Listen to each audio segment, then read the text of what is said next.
রঞ্জনার সঙ্গে শ্রীতমার বন্ধুত্ব সেই ছোট্টবেলা থেকে। রঞ্জনা পড়াশোনার সূত্রে কলকাতায় থেকে গেলেও শ্রীতমা রওনা দিয়েছিল ওর এক দূর সম্পর্কের আত্মীয়ের বাড়ি শিলিগুড়ি। তবে কোনো পরিস্থিতিতেই নিজেদের বন্ধুত্বটা নষ্ট হতে দেয়নি ওরা। সেই তখন থেকে এই বর্তমান সময় পর্যন্ত ওরা নিজেদের ভিতরে বন্ধুত্বটা অটুট রাখে।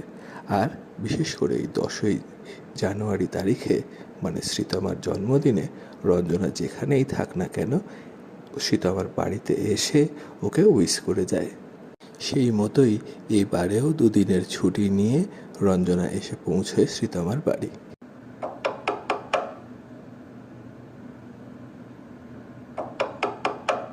বার দুয়েক দরজায় কড়া নাড়তেই দরজায় এসে খুলে দেন মিসেস ব্রিগেনজা।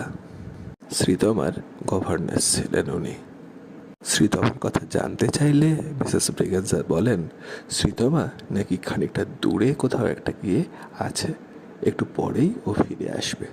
কিন্তু অদ্ভুতভাবে সেদিন সারা রাত কেটে গেলেও শ্রীতমা ফেরে না।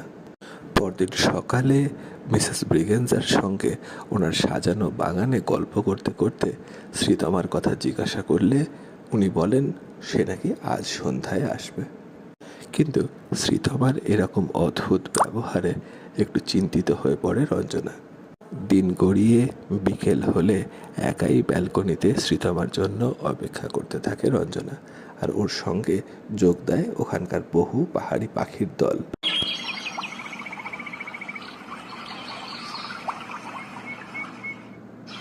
এইভাবে আরও মিনিট 5 কাটার পর নিচের পাহাড়ি রাস্তা বেয়ে কারোর এগিয়ে আসার পায়ের শব্দ শুনতে পায় রঞ্জনা।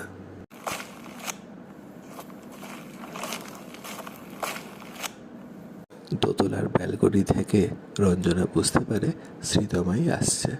তারপর ওরা প্রায় সারাটা দিন খুব আনন্দ করে সময় কাটালেও অদ্ভুতভাবে শ্রীতমা যখন বলে ওকে সেদিন সন্ধে হওয়ার আগেই আবার ফিরে যেতে হবে, তখন রীতিমতো চিন্তায় পড়ে যায় রঞ্জনা। শ্রীতমার এই ব্যবহার একেবারেই ভালো লাগে না রঞ্জনার। ও পরদিন সকাল হলেই চেপে ধরে মিসেস ব্রিগেনজাকে। ওর প্রশ্নপানে নিজের ধৈর্য আর রাখতে না পেরে মিসেস ব্রিগেনজা স্বীকার করেন মাস কয়েক আগে পাহাড়ি পথের একটা দুর্ঘটনায় শ্রীতমার মৃত্যু হয়েছে। শুধুমাত্র রঞ্জনার সঙ্গে দেখা করার জন্য ও সেদিন ফিরে এসেছিল। আর সেই কথা শুনে একেবারে থ হয়ে যায় রঞ্জনা। এও কি সম্ভব?